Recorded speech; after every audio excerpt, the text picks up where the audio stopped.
warahmatullahi wabarakatuh. Pemirsa, selamat datang di Jalan Buku Channel.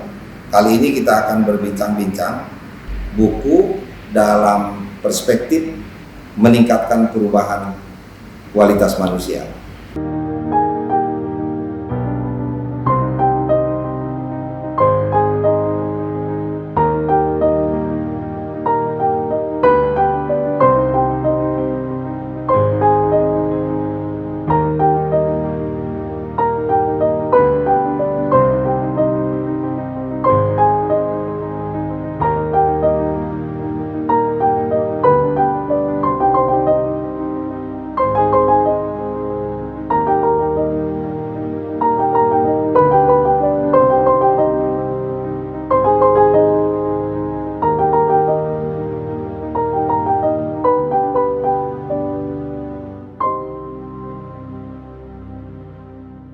Nah, kembali ke tantangan itu tadi. Ini kan menarik Pak Hasan nih. Ya. Kalau misalnya ke depan juga Pak Ade nih di penerbitan.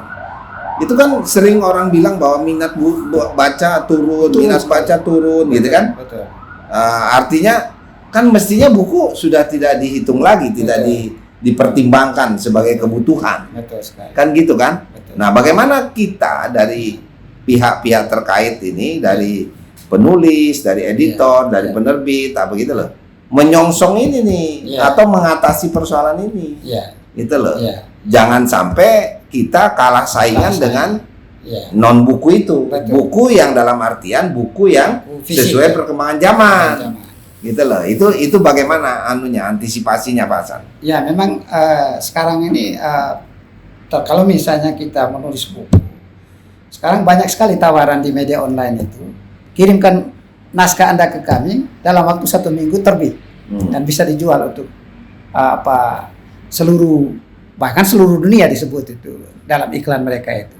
Nah, saya lalu berpikir kalau memang begitu, tapi problem seriusnya itu bagaimana pertanggungjawaban antara penerbit dengan penulis. Itu susah sekali karena mereka hanya meminta naskah kita ke sana, nanti penjualan model seperti apa, ini perjanjian apa segala macam, kita belum tahu itu ini prosesnya seperti apa. Nah, memang pada akhirnya penulis itu harus memilih media mana yang paling cocok, yang juga tidak merugikan dia. Nah, kalau dianggap tidak merugikan ya jalan saja. Tapi kalau merugikan ya justru harus hati-hati di situ. Saya melihat banyak teman sudah mengeluh karena naskahnya diterbitkan oleh media-media online itu, tapi hasilnya dia tidak dapat apa-apa. Ya berarti penulisnya belum menyesuaikan diri terhadap perubahan.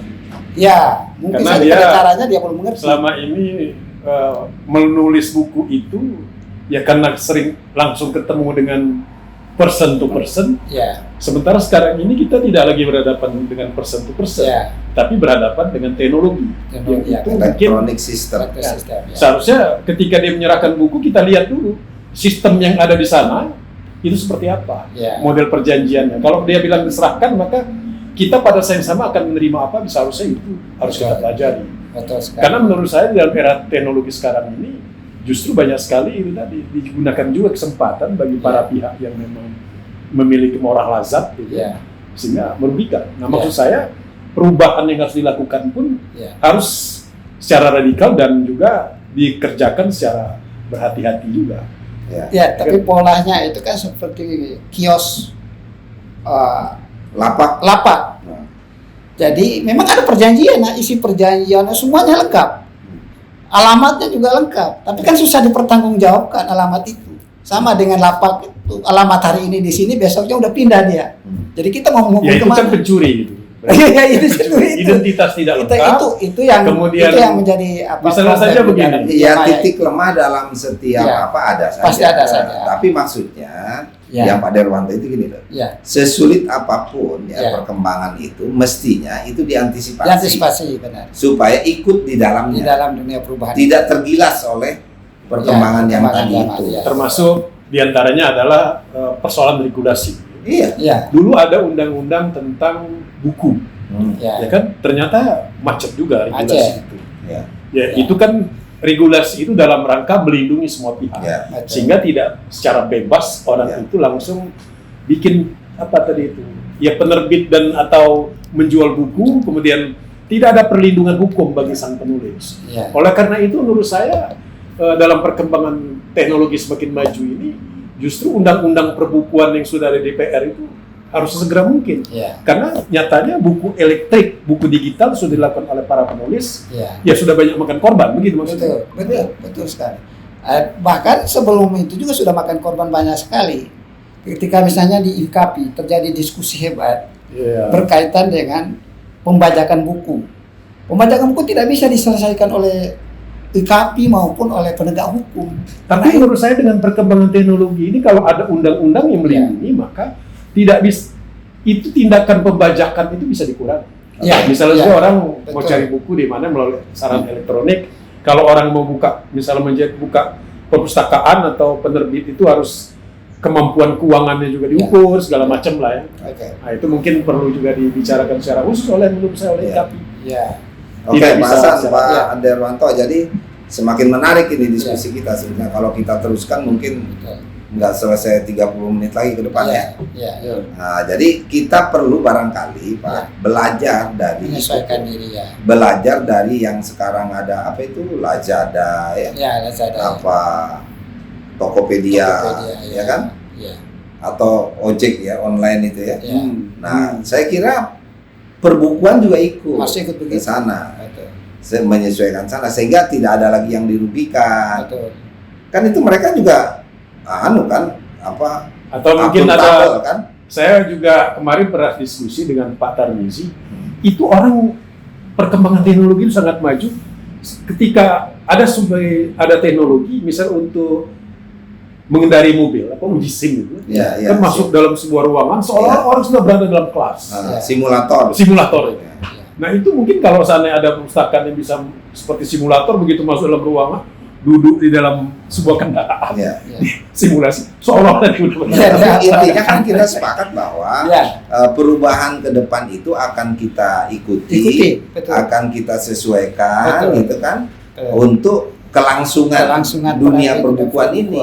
Betul. Kalau dunia cuma perbu- dilakukan oleh, saya kira satu buku. tidak. Jadi oleh seluruh komponen, apakah itu pembuat undang-undang, itu misalnya para pelaksana undang-undang, ya kan, Ya. atau masyarakat sebagai pengguna, itu semuanya terlibat Betul. untuk melakukan penyesuaian itu tadi. Betul sekali. Sehingga perbukuan ke depan tidak bisa lagi Anda bayangkan seperti perbukuan masa lalu Ya. atau saat ini.